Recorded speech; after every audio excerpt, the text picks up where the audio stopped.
Hi folks, I'm Chad Campbell, a field rep for Cane Creek Game Calls. I'd like to welcome you to Talk Back to the Boss. All across this country, the sounds of the wild turkey can be heard, and nothing excites us and boils our blood like the gobble of the old Tom, better known as the boss. So come along with me as I teach and demonstrate how you too can talk back to the boss.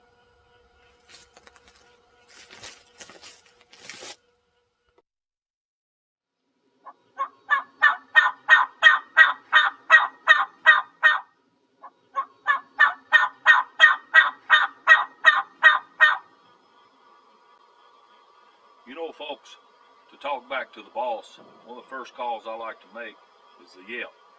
Right now I'd like to talk to you about that. You can make the yelp in several different types of calls, from glass calls to slate calls to aluminum calls to box calls to mouth diaphragms.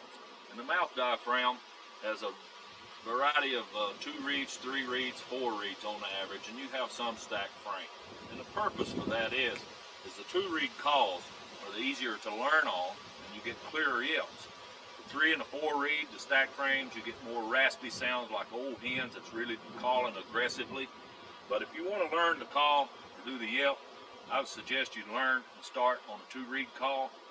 And the call that I would suggest would be the Lost Poult. It's a 2 reed call. And with these calls, there's a little bit of tuning involved and prep to take care of these calls, preparation. And what I mean by that is I separate the reeds. I put a small divider, just a paper clip cut in half, and I put some saliva in that, and I work that around, and I pull that back out. And the reason why I do that, I give these 2 reeds an opportunity to work individually. And when they work individually, you get high and low notes. And to do the yelp, you should start out with a high and low note and then just build it up to learn how to do it, and you'll have a great yelp. Put this in your mouth, you put it up into the palate, you put the latex outward toward the front of your face, you place it up in there, and you put your tongue just about the center of the outward edge of the latex. And you should sound like this. Just put the call in there and get it comfortable up in the palate and get a good seal, and then start trying to make a noise, and it should come out something like this.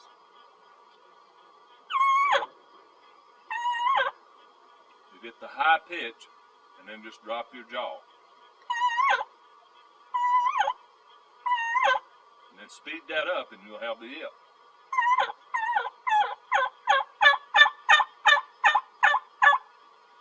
It's a great call to learn on.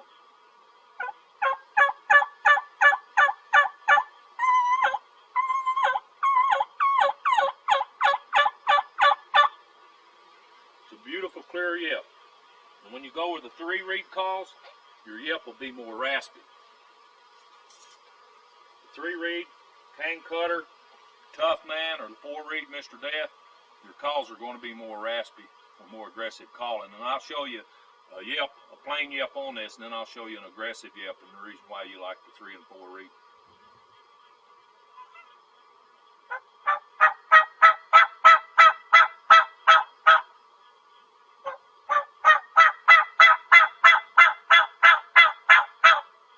A plain yelp.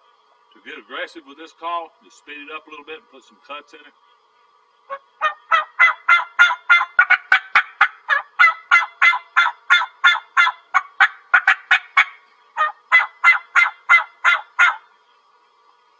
That's the yelp on the mouth diaphragm. If you want to do the yelp on a box call, first thing you want to do is make sure the thing is tuned right and it's properly in operating condition. And what I mean by that is these calls needs chalk. You chalk your paddle parallel with the paddle. If you chalk the sounding boards, also parallel. Now you check these calls for tunes. You got 2 sides, 2 sounding boards. If you run this side and this side, you should be getting the center of the blade, the center of the paddle. Okay? If not, you can adjust this inward or outward, the screw, and your yelp should sound like this, a high and low pitch, remember.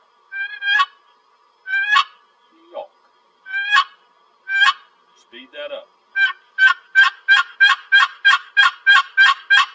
Again, it's just a fluid motion, sliding the paddle across the sounding board. Okay, to do the other side, you can do it like this.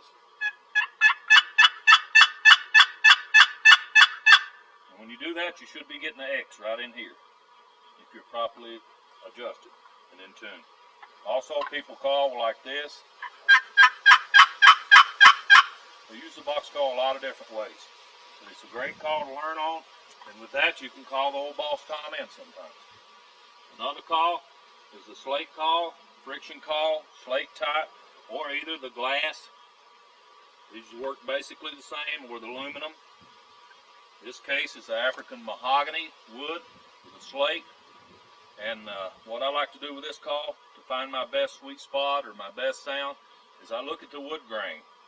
When I see the wood grain is running up and down, I'll mark a top. And when I mark the top, I mark it with a felt pen, and then I have a bottom. And the bottom is where I set my hand. When I set my hand on there, it stabilizes.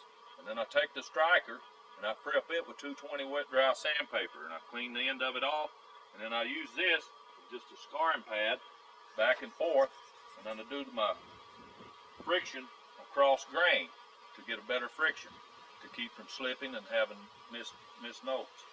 And your yelp should sound something like this with just a little small oval motion.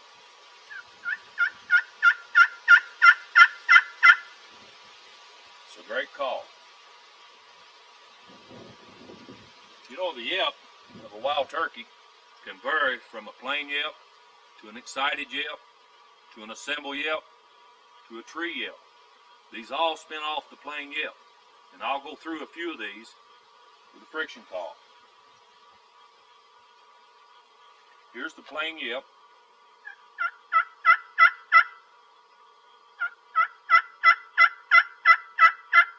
Here's the tree yelp. It's a yelp that a hen makes early in the morning when all's quiet and beginning to fly down. You muffle the call more back into the hand, the heel of the hand. You just sit down on it and you go real soft and you split your yelp. You start it out, you stop it, and then you finish it. It's called a tree yelp.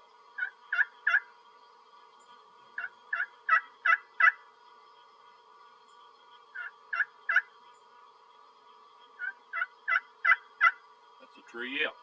And of course the plain yelp, move the call more back out. Give the sounding ports room to open up, come out. The excited yelp, again you put the cuts in it. It's just aggressive, more louder, faster.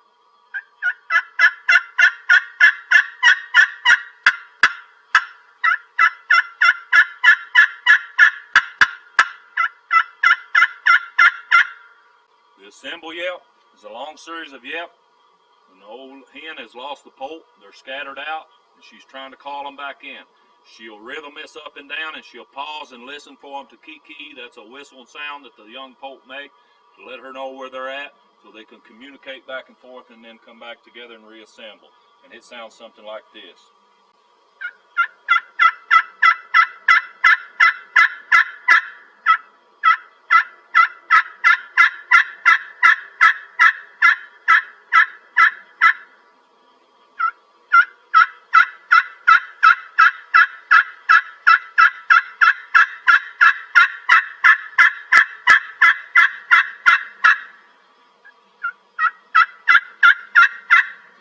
Just pauses, she's assembling them back in. So there's a series of yelps. These all work great for you with a little practice. You too can talk back to the boss.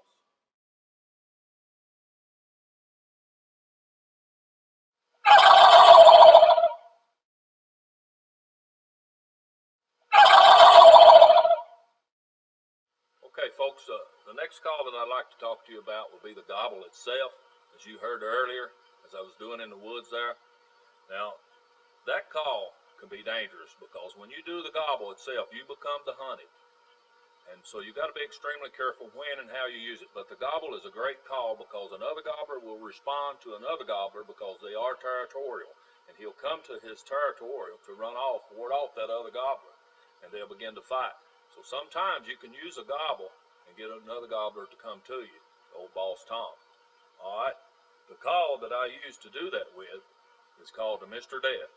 And again, I separate the top reeds and I lubricate in between the top reeds. It's a 4-reed call, and I let the 3 bottom ones stick. And I separate the top one, and I place it again in the top of my mouth. But when I put the call in, actually I put it in backwards and I flip it over in my mouth. Like that. So if you see me put it in backwards, that's all I'm doing. I'm flipping it over in my mouth and it fits in the place up in the palate perfect. Like this.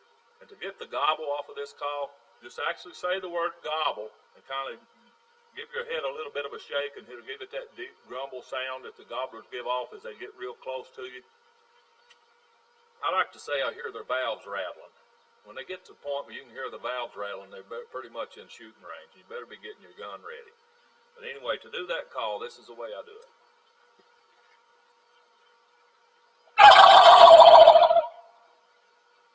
Just kind of shake your head and say, gobble, something like that, and let your jaws do the work. And just a little bit of practice, you can get that. But like again, be safe with this call. Usually when I do this call, I'm calling for somebody. I've got my orange hung up, and I'm out in the open. My shooter's off over into the woods with the tom, and I've got him in between me and the tom, and he's coming to me. And that way I'm not so worried about somebody coming up thinking I'm the real turkey. So with a little practice, you too can sound like the old boss gobbler.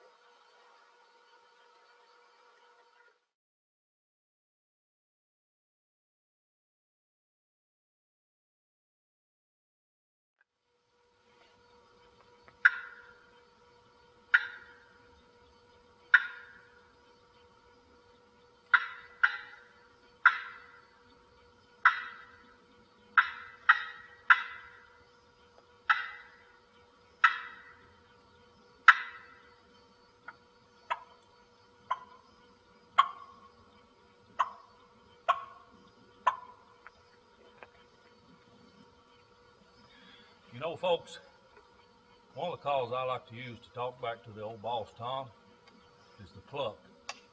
And that cluck can be made with several different calls by saying the word took, or just a straight down striking motion on the friction call, or just a tap on the box call. But with that cluck, you've got all these things that can come off of it. You can get real excited with that, and you can actually go into a cackle, a fly down cackle, a hen flying off the roost, by saying the same words, doing the same thing, pick or took. With a mouth call, it sounds something like this.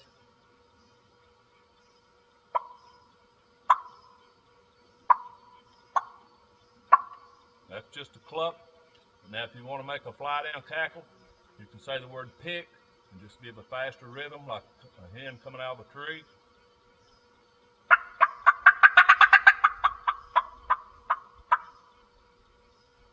And with this, what you're saying to the tom is that you've been on your roost, you're coming down, you're clucking, you're telling him everything's content and everything's fine. Come on over. Let's talk. Let's talk turkey. And the old boss gobbler, he's out there, he's listening to that. And with that part, you could actually harvest that turkey just with a cluck. I've done it a lot of times on pressured turkeys. It's been pressured quite a bit with a lot of calling, a lot of people, they call it call shy. You just get off into the cluck and everything is so content and so seductive that he'll come right in. Sometimes he may not gobble and be fired up as much as he does with excited yips and other calls and such as that nature. But that's the cane cutter, what I used right there. And for the cluck or the fly down cackle, you can use the box call just by holding the call up like this, and laying your thumb up the left hand sounding board, and with the gravity of the paddle being pulled down, let it hit up against your thumb, and you just give that same rhythm. And that's a great fly down cackle. And also, if you want to just get the cluck, just want to tap. Again, it's the rhythm. It's what makes the call.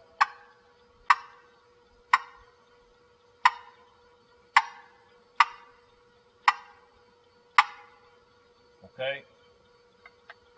With the slate call, remember, it's just a straight down motion. You've got your top established and your bottom, the hilly hand is setting. You put the striker on there. It's just a straight down motion.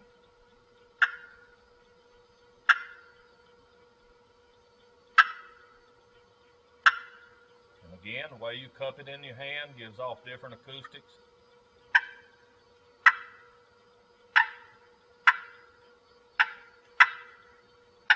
Turkeys do that. They give high and low. Now, if you want to speed that up and do a fly down cackle with this particular call, this is the only call that you happen to have. You can do that by starting at the top of your call, hold your hand out away from you and build it up.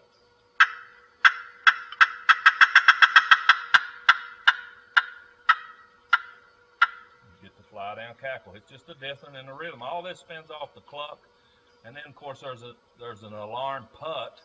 You know, it's more aggressive, and it's something that I don't really want to teach or don't want you don't want to use in the wood, because then all you're doing is running the turkey off. But it's something like this. It's something like real fast and high. But anyway, you won't get that mixed up if you'll do like what I'm showing you. This is a great call, and another call that spins off of this is the cutting. It's just an aggressive, and again, it's the rhythm. Turkeys are territorial, and if you go into a hen's territory and you're calling, she'll come into you and she'll give you some aggressive cutting, and she'll warn you to get out of her territory, and sometimes this will promote a fight, and that'll go into fighting purrs, which we'll talk about a little bit later in this. But right here is the cutting of an excited hen that's trying to get you out of her area and warn you that you're where you're not to be. And sometimes this can be a great call, because she'll come to you and old boss gobbler will follow her, and if she's coming to you cutting and you're cutting back at her, the tom will come and you'll get an opportunity to take the shot. But anyway, it'll start something like this. It's real aggressive.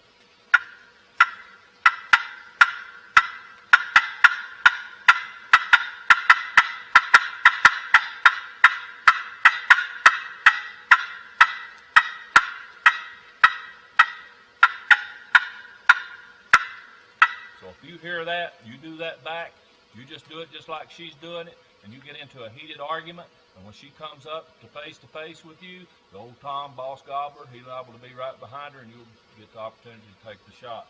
Now you can also do that with a box call. It's all in the rhythm, just the hitting of the call.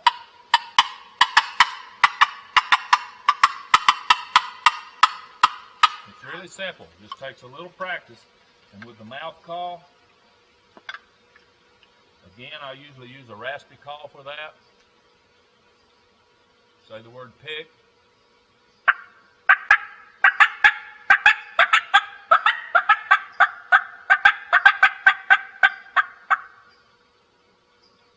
And with that, you can really get into a heated discussion with turkeys, and you're really talking back to the boss. And guess what? We're liable to have turkey for dinner.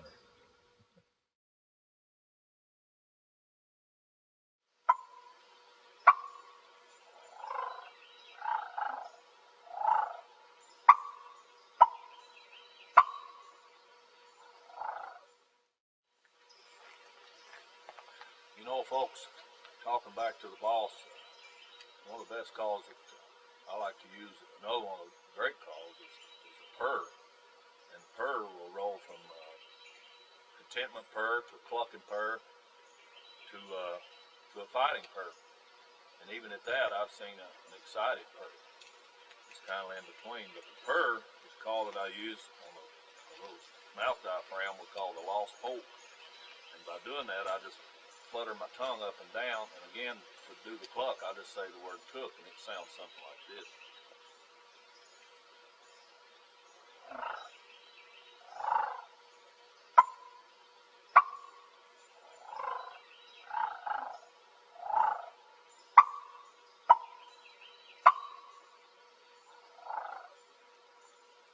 Again, flutter your tongue up and down. If you want to practice this call, for me it was extremely hard to learn, but I didn't know how to practice. Once I learned how to practice, it became pretty easy. I'd drive down the highway and I put the call in my mouth.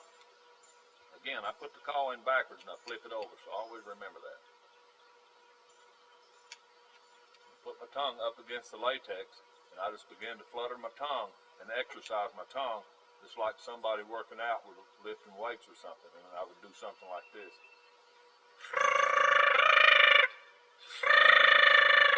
And then you begin to muffle that.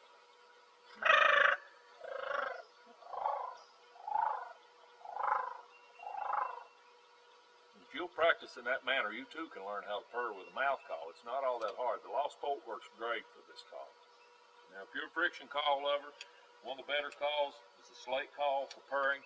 Works real good. Again, the purring goes from an excited purr to fighting purr So just a cluck and a purr. A cluck and purr on the slate call sounds something like this. And that's the cluck, just a straight down motion. This is a slate call. And the purr, just a steady pull straight down and just let it skip.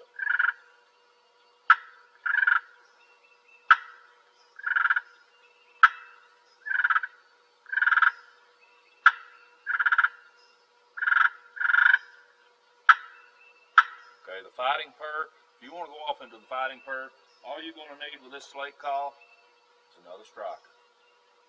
Place the call between your knees. This is two hens of fighting. It's a real aggressive call, and it really causes the old Tom, the boss gobbler, to respond. And take two strikers, place the call between your knees. Always put your feet together.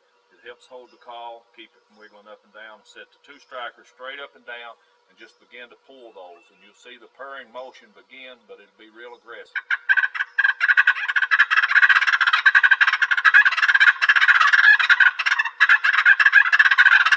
And with this, you'll hear the gobbling off in the background. He'll be jarred. You got to pay attention while you're doing this. So you keep fighting. And while you're doing that, he may begin to run. He may begin to run to you. So you got to be ready to get your gun and get up and shoot the old boss gobbler. So that's the fighting purrs and the clucking purrs. And again, like I said, the slate call is better for that, we think, and the lost poult gives that more realistic sound. And you too, with a little practice, can learn how to do the purrs, the contentment cluck and purr, and also the fighting purr with the two strikers. But you're normally going to have an extra striker when you go to the woods anyway, because who knows, you may lose one, so it pays to have two.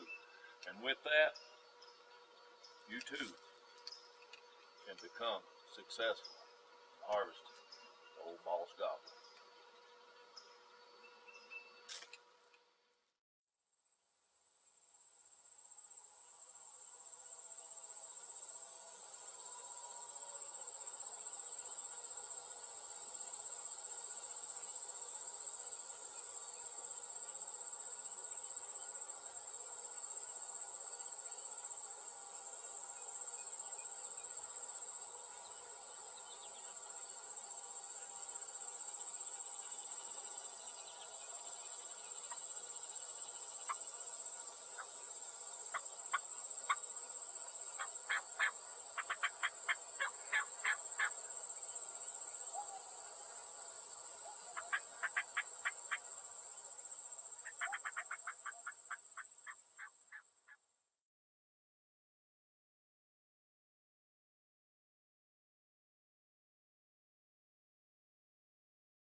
The gray phase eastern wild turkey, a great trophy for any turkey hunter.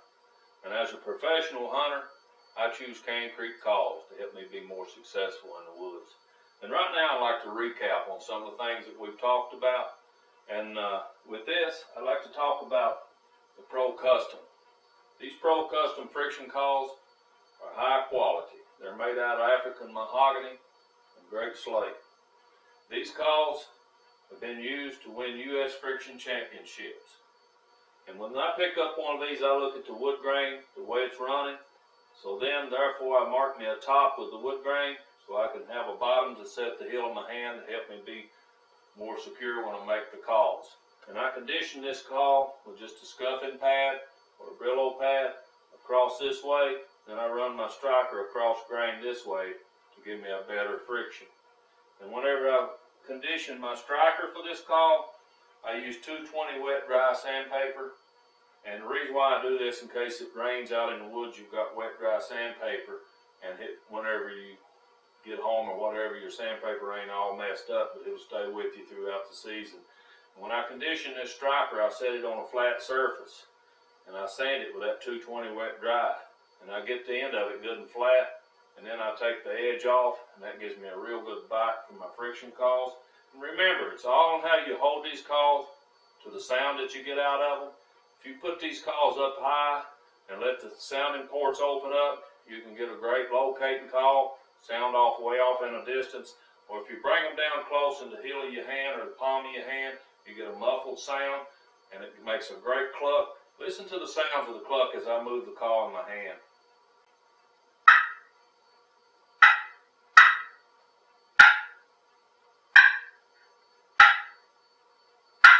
You just get a different tone that comes out of them by setting them down into your hand. So always remember that, and that'll help you in the turkey woods to be successful. And remember the waterproof striker. Everybody needs a waterproof striker. These are acrylic, they work great through the rain right on. Even with all three calls, I think they'll work to some benefit. The box call, these box calls have been used to win 5 World All-Around Championships. That makes these a world-class box call. These calls are made out of yellow poplar and wild cherry, some beech and some walnut. You got 2 sounding boards, so that gives you 2 different hens in this box call. And what I mean by that is, you got a raspy side and a high pitch. The raspy side I run a little slow. The high pitch I run a little faster. So that gives you 2 hens in this box call. These are a great call. You can also get these calls in the collector's edition, a mini bow paddle, and they have a beautiful gobbler's head, the old boss Tom, painted, hand painted by Gail Patterson, and autographed, and also autographed on the back by the maker Doug Atkins. With that, I'd like to talk to you about the mouth call. The mouth call is probably the hardest call to learn to use in the turkey woods. But once you master this call, it's one of the better calls because it gives you hands-free. Calls inside of your mouth, therefore you can hold your gun and continue to call as the bird walks right in on you. You can call and still be motionless. He'll never know you've got the face mask over your face, and what little mouth movements you make, the old Tom, he'll never know it. He can walk right up the gun barrel. But these calls are truly hardest to learn to use, I believe. And what I do, all calls has to be conditioned, even the mouth call. A lot of people buy a mouth call, and they'll fool with it a while, and they'll get it out, and they'll try to run it, and it sounds awful. Latex has a powder to keep it from sticking. And whenever that powder comes out between those reeds, guess what? Your reeds stick together. And then therefore you have one big thick reed. But in this case, the call that I'd recommend for you to learn to use on is the Lost Pope. It's a 2 reed. Gives a great clear yelp, key runs, gives some nice little clucks. You can do a lot of things with this call. It's the easiest call, I believe, to learn to use.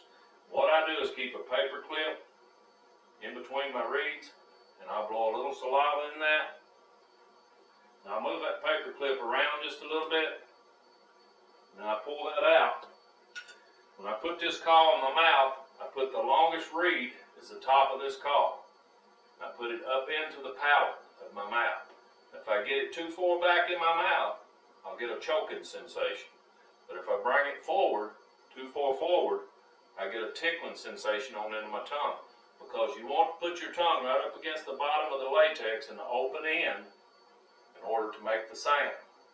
When you put it in, you get it adjusted just right. You should have a good seal and begin to try to blow air across that between the tongue and the latex. And when you blow the air through there, you should get a high-pitched sound. When you get the high-pitched sound, just kind of drop the jaw a little bit and you'll go into the rasp sound. So it gives you the high and the raspy. So that, you speed it up, you should be able to get the yelp.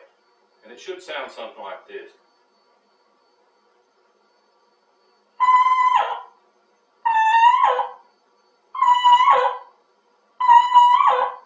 Just speed that up.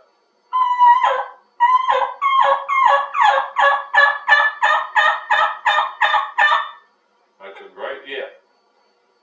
And remember, if you want to get a cluck, just say the word took.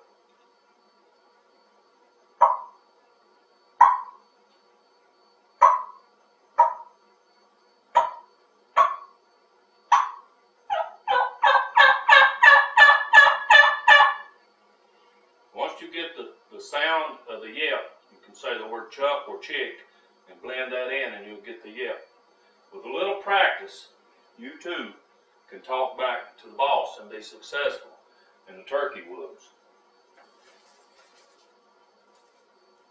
The old boss gobbler. Something to talk to. Hope to see you in the woods someday, folks.